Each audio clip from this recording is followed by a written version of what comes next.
See this fucking balls? Lick 'em.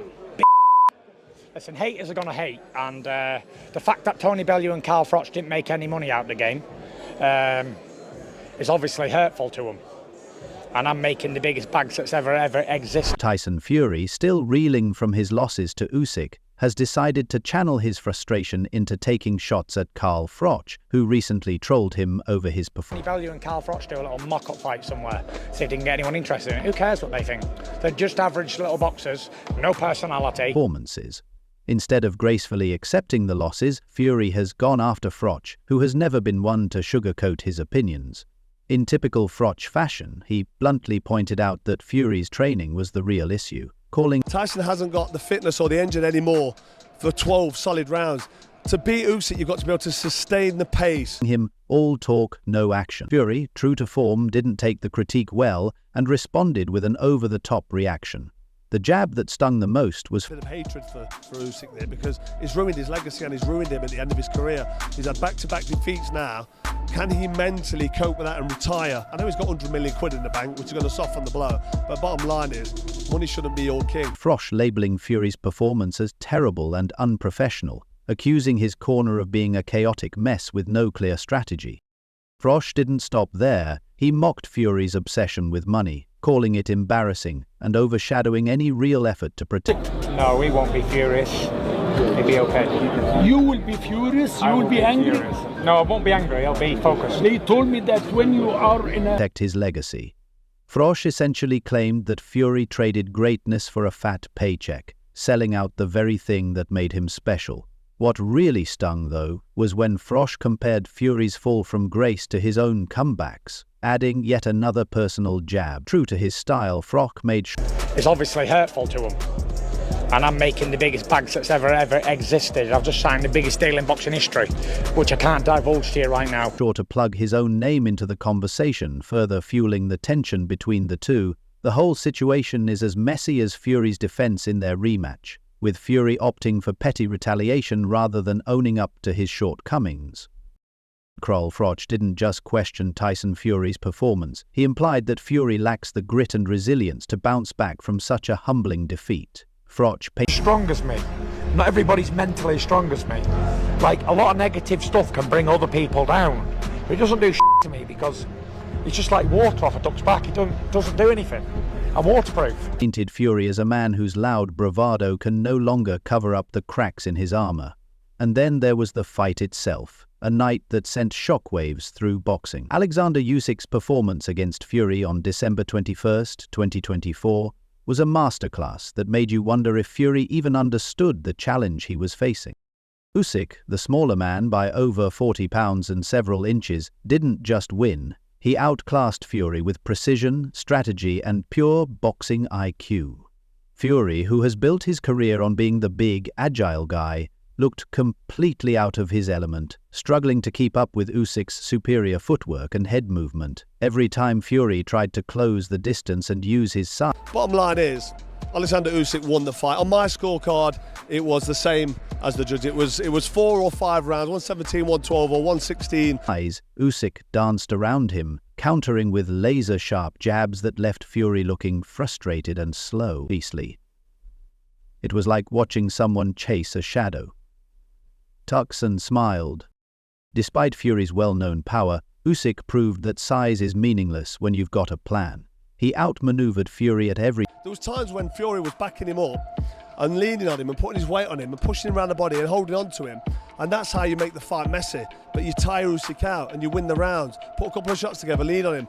But that takes a bit of energy from Tyson. And he wasn't able to sustain it. He wasn't able to do it for long enough periods. Reading his moves like a textbook. By round 9, it wasn't just a fight. It was a clinic. Usyk's sharp combinations and relentless pace forced Fury into the ropes, leading to a standing 8 count that felt like a flashing neon sign reading game over. That round didn't just define the fight. It cemented Usyk's reputation as a heavyweight genius, capable of dismantling even the most imposing opponents. Usyk didn't... Because Usyk was getting marked up, he landed his headshots, he had his moments of success, but when he did have success and he was doing well, and I was thinking that's a good little combo from Fury. Just beat Fury, he flipped the entire narrative of the heavyweight division. Analysts like Eddie Hearn and Teddy Atlas are now calling Usyk a generational great, something that was still up for grabs before this fight. With an undefeated record spanning both cruiserweight and heavyweight, including back-to-back wins over Anthony Joshua and now a dominant victory over Fury, Usyk is being compared to legends like Ali and Lennox Lewis. His ability to outthink and... What do you reckon, right man won? Right man won. I think Fury, what would he do now? His head will, and his heart will be absolutely broken. I think he was always having to react instead of actually being the activator. And outbox opponents much larger than him is not just impressive, it's historic. Meanwhile, Fury has some serious soul-searching to do. He entered the fight with an aura of invincibility, bolstered by wins over Deontay Wilder and Wladimir Klitschko. But Usyk didn't just beat him, he exposed him. For all of Fury's talk about being unbeatable, he looked shockingly human in the ring. This wasn't just a loss, it was a reality check. The man who once declared that no one born of a mother could defeat him now has Usyk's name etched in his loss column, and it's not going away anytime soon. Now You could see that he actually got a bit of hatred for Usyk there, because he's ruined his legacy and he's ruined him at the end of his career. He's had back-to-back defeats now. Can he mentally cope with that and retire? I know he's got 100 million quid in the bank, which is going to soften the blow, but bottom line is, money shouldn't be your king. Big question is, what's next for Usyk? At 37, with an Olympic gold medal and undisputed titles in 2 divisions, he's already achieved more than most fighters could dream of. Retirement would make sense, but boxing loves a good storyline, and Usyk isn't done yet. Fury activated the rematch clause faster than you could say damage control, setting the stage for a potential showdown in October 2024. There's also talk of Usyk facing other top contenders like Anthony Joshua or Deontay Wilder. Either way, Usyk's options are stacked. But Usyk was just too good. El Supremo, Oleksandr Usyk. I think now it's time to walk away into the sunset and not risk his legacy, because you see fighters fight on for too long. Meanwhile, Fury's decision to push for an immediate rematch is raising eyebrows, with critics like Carl Froch arguing that rushing back into the ring could be career suicide. Fury's performance against Usyk wasn't just technically flawed. It also raised questions about his mental state. His subdued demeanor before the fight and lackluster performance during... Tony Bellew and Carl Froch do a little mock-up fight somewhere, see if they can get anyone interested in it. Who cares what they think? They're just average little boxers. During it don't exactly scream ready for redemption, and facing a confident Usyk again, without serious changes, could make things worse for Fury. If Fury has any hope of winning the rematch, he needs to completely overhaul his approach. Analysts like Paulie Malignaggi have pointed out that Fury must lean in At the end of his career, when he's getting old and tired, because he was tiring in there, but to still pull out the performance that he pulled out and do what he's done. If he walks away now, he's finishing really on a massive high. into his size and power, something he failed to do the first time around. Instead of playing Usyk's game, Fury needs to cut off the ring, control the pace, and prevent Usyk from finding his rhythm. Conditioning will also be critical. Fury faded hard in the later rounds, while Usyk was still moving like it was the first. Without better stamina, Fury's chances of turning the tables are slim to none. Isn't this exactly the kind of circus act that practically begs for criticism? Enter Carl Froch, who never misses a chance to call it like he sees it. Froch didn't hold back, labeling John Fury's presence in But behind the computer screen, anybody can be anybody, and everybody's tough. Tyson's corner as damaging and unprofessional. He pointed to the Usyk fight as Exhibit A, highlighting the confusion during critical moments when John's loud, conflicting instructions drowned out any semblance of a game plan. Froch even suggested that Tyson might need to sideline his father entirely if he wanted to get his career back on track. This isn't Froch's first rodeo when it comes to criticizing the Fury family, but his words hit differently after that Usyk loss.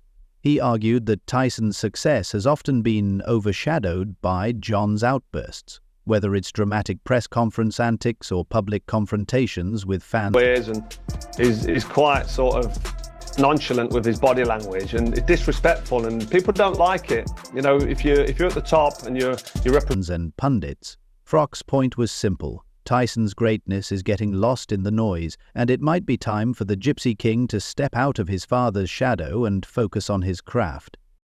Let's not pretend this is a one-off issue. The Fury family dynamics have always been complicated.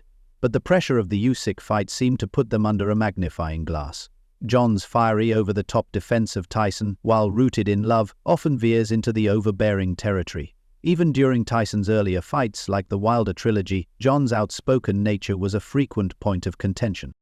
John Fury is... But to be honest, it's like, it's not a big fight for me. It's not something I get excited for. It's almost like the battle of the losers, isn't it? They both lost to Usyk. I mean... often taken center stage, especially when he publicly criticized Tyson's training decisions and demanded more control over his preparation. While Tyson won that fight, the tension in the camp was palpable. Some, like former heavyweight champ David Haye, have openly questioned whether Tyson's loyalty to his father might be holding him back. Haye pointed out that while family support is important, there's a fine line between support and unnecessary interference. With John playing triple duty as father, trainer and spokesperson, Whilst you've got two other people giving you advice, that means you're listening to absolutely nobody. that line has been obliterated.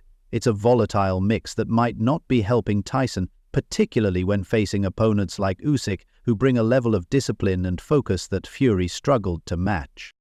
The million-dollar question is whether Tyson would benefit from distancing himself from John's larger-than-life presence. Whether Tyson decides to keep his father in his corner or re-evaluate the team dynamics, one thing is clear: John isn't fading into the background anytime soon. The real question is whether his presence will help Tyson reclaim his throne, or simply add another layer of distraction to an already up. I think that Usyk should probably hang his gloves up. I think Usyk's completed the game. Former undisputed cruiserweight champ. Completed it at cruiserweight. Beat everybody in style. Wasn't really... I mean, he was in a couple of tricky fights. Never really in any serious problems. So Hill battle. Either way, the Fury family saga will continue to be as entertaining as the fights themselves, sometimes even more so.